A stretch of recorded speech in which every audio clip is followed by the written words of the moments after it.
Hi, my name is Dr. Will Douglas, and I am the Artist in Residence and Chair of the Guitar Department at Southwestern Baptist Theological Seminary and Scarborough College in Fort Worth, Texas. And I'm very excited to offer this first video in a series of videos that we will be offering on our Artistic Theologian website, which is run by our artistic theologian, Dr. Scott Annual. And in this first video, I want to discuss some common issues that we run into when we're trying to communicate from guitarist to non-guitarist or from non-guitarist to guitarist. And many of you may have run into this difficulty in specifically using services like praisecharts.com. And you may have noticed, if you use these types of services, if you download their series of charts associated with a given praise song, that the guitar chart has some peculiarities to it. And specifically, there is this funny thing that happens in the score where it says capo and then some number, right? Where every other score may say something like F major, right? F major having one flat in it. And we all sort of know what F major is. Even guitarists will probably know what F major is, even if they don't have a lot of instruction in their background. But in the guitar score, it may say something like capo 3, meaning capo the 3rd fret. And then instead of saying F major, it'll say D major. And the non-guitarist looks at that and goes, I have no idea what is happening here, right? Or if the director of the praise and worship group or your worship pastor may say to the guitarist, hey, can you play that F major chord in the 4th measure of the 3rd line? And the guitarist is looking at a D and doesn't particularly know what the leader might be referring. So I want to offer a few things to help both the guitarist and the praise and worship leader or whomever might be attempting to communicate with the guitarist sort of clarify where these things are coming from.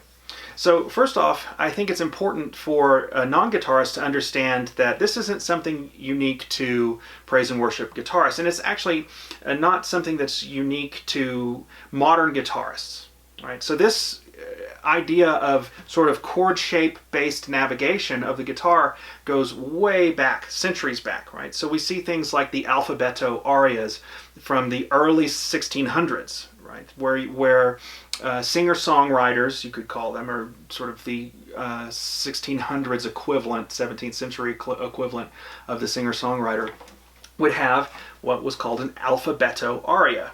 And alphabetto refers to there's a chart that would have the alphabet, sort of you have A through Z with the exception of J because it was in Latin and there's no J. And below each letter in the alphabet would be a chord shape.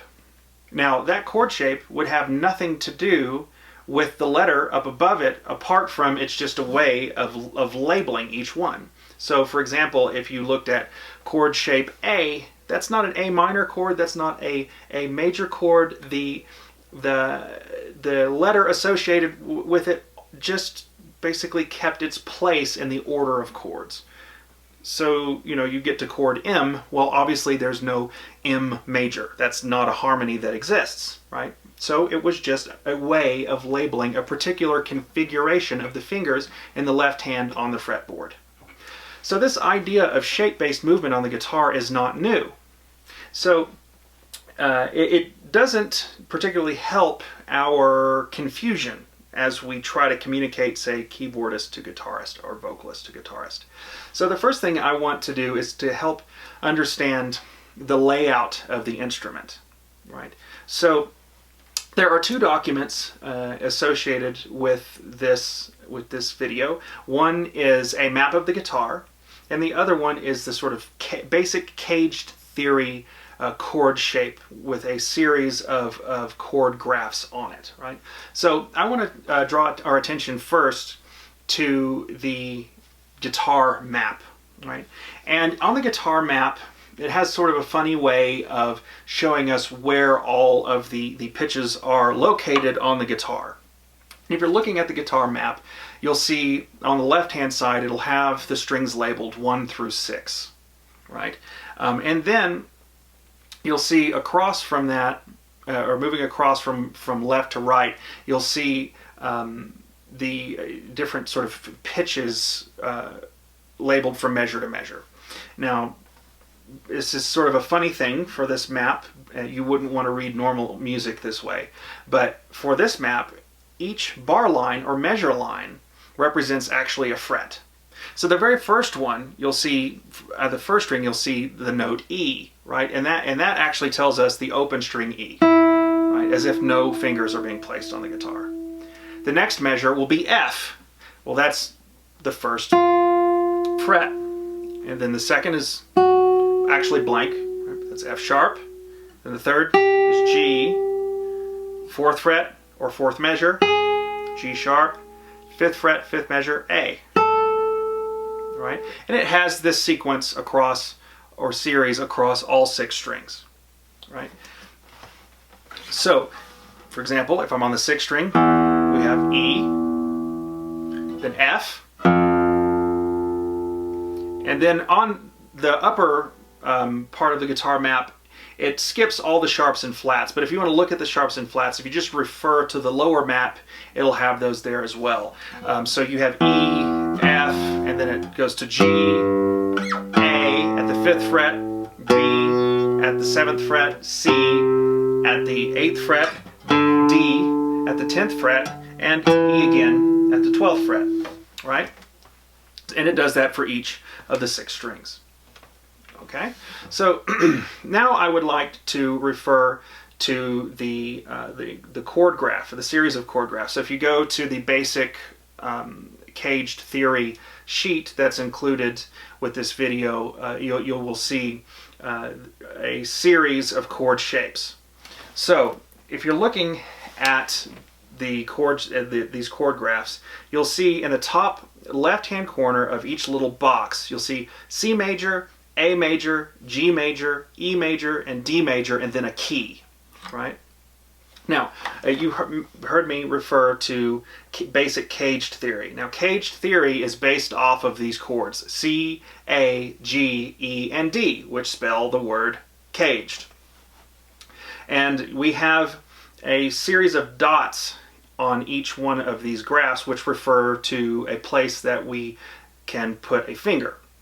Now, if you've never looked at one of these before, it can be a little bit confusing. So if you refer on the second line of chord graphs to the one all the way on the right, and you'll see in the upper left-hand corner of that box, it says key. Now, I've taken the liberty of adding some labels here to help keep some of these things clear. So the thick black bold line at the top of that chord graph, or all of the chord graphs, is actually, it's an illustration of this piece, this white piece up here, which is called the nut, right? And then you have a series of horizontal lines, and those are referring to each one of the frets as you move up. And you'll see I labeled those with Roman numerals, 1, 2, 3, 4, and 5. So we have fret 1, 2, 3, 4, and 5. And then we've also have labeled all of our strings. And the strings are labeled from the floor to the ceiling, right? Or 1, 2, 3, 4, 5, and 6. Now, if we go back up to the top above that, the thick black line, the nut, you'll see I've also labeled the pitches that each one of these strings sound if they are played open. Open meaning no left-hand fingers whatsoever. So we have E, B, G, D, A, and E. Right, and then as we go from fret to fret, we're just going up a half step. Now, if we take a look at the very first chord in the series of chord graphs, the one labeled C major. If you look right above the 6th string, right, so that would be that vertical line on the far left-hand side, you'll see an X up above it. Right, that X means that string is not played. But you'll also see a couple of strings, those strings being strings 1 and 3, with a 0 up above it. That means that those strings are played open, or played without any fingers touching them. And then you'll have a series of dots inside of the graph. And each of those dots indicate a place where a finger is placed, right? So if you look at C major, we're still looking at C major, you'll see that there is a green dot on the 3rd fret of the 5th string. And I placed my 3rd finger there.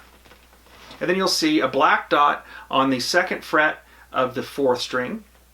You'll see that the 3rd string is played open, so I don't place any finger there. And then the 1st finger is placed at the 1st fret of the 1st string. And then a 0 over the 1st string, meaning that string is also played open. And there you have a C major. Now, the reason that I have some frets with a green dot and then some of the zeros highlighted also in green is to indicate where the root notes of each one of those chords is located. Right? And that's very important when we start talking about capoing. So, oftentimes, guitarists who don't have a lot of instruction in their background, they learn these chord shapes. They're some of the very first chord shapes that we learn in guitar, and they'll associate the name of the chord with that note which is lowest in the chord, right? So the bass note, right? Well, bass notes do not indicate the actual name of a harmony at any given time, and I mean they can, but not always. So this is one of the areas that communication can start to break down between instrumentalists. So I went ahead and highlighted for all of you non-guitarists where the root notes would be found with each one of these chords, and kind of how guitarists who are self-taught or maybe learned a little bit here and a little bit there, how they're sort of thinking about harmony. Right, so we have C major with C in the bass. We have A major with A in the bass.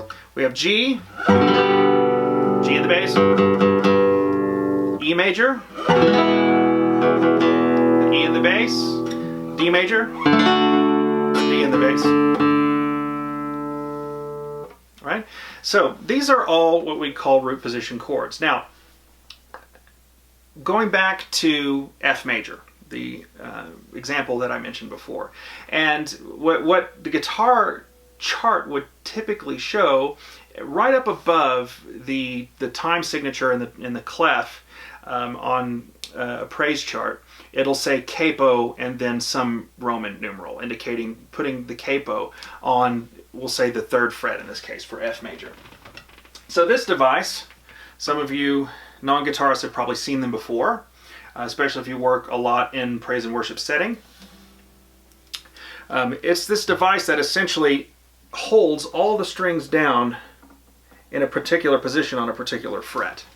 And it changes the key of the guitar. In this case, we're up by a step and a half. So we have a whole step from E to F sharp and then a half step to G here.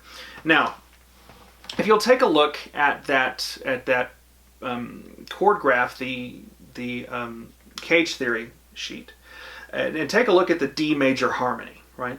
Now you'll see that configuration of dots here, here, and here, right? So what you essentially want to imagine is that thick black line that indicated the nut before is now indicating the capo, right? So no longer am I going to be playing the harmony D, which is the open 4th string. I am now playing from D, D sharp, E, and F. This being an F. So our root note now indicates, with the shape of course, an F major harmony.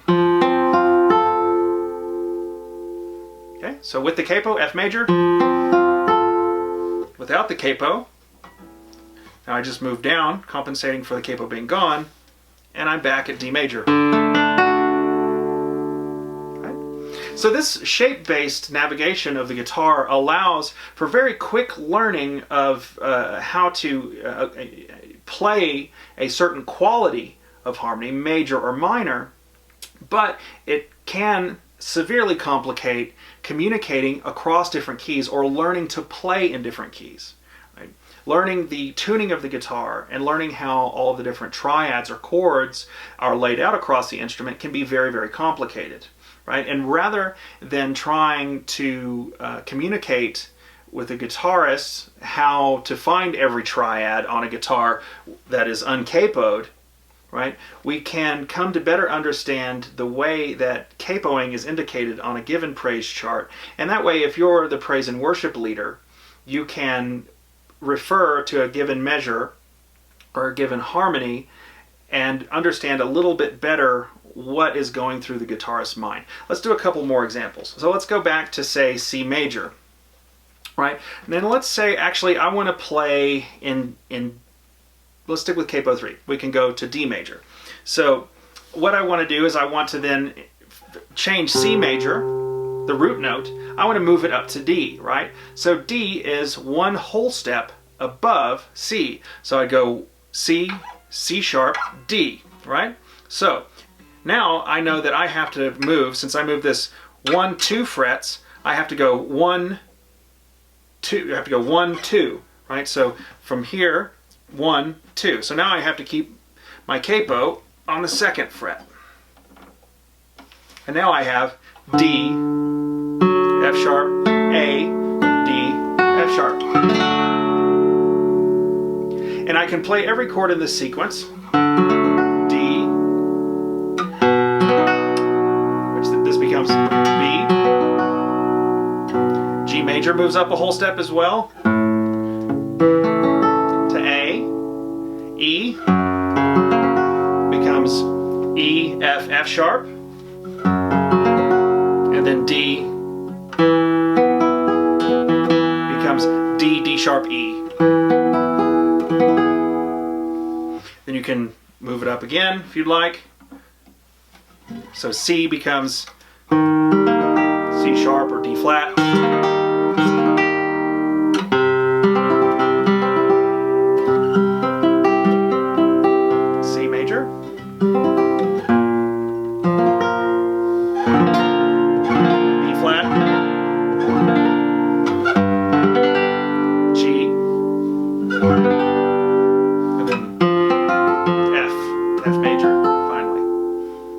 So in guitar, what we're doing is, this is just transposition, right? We're transposing from one key to the next. And we're keeping our basic chord shape. It's almost like we're shortening the instrument. So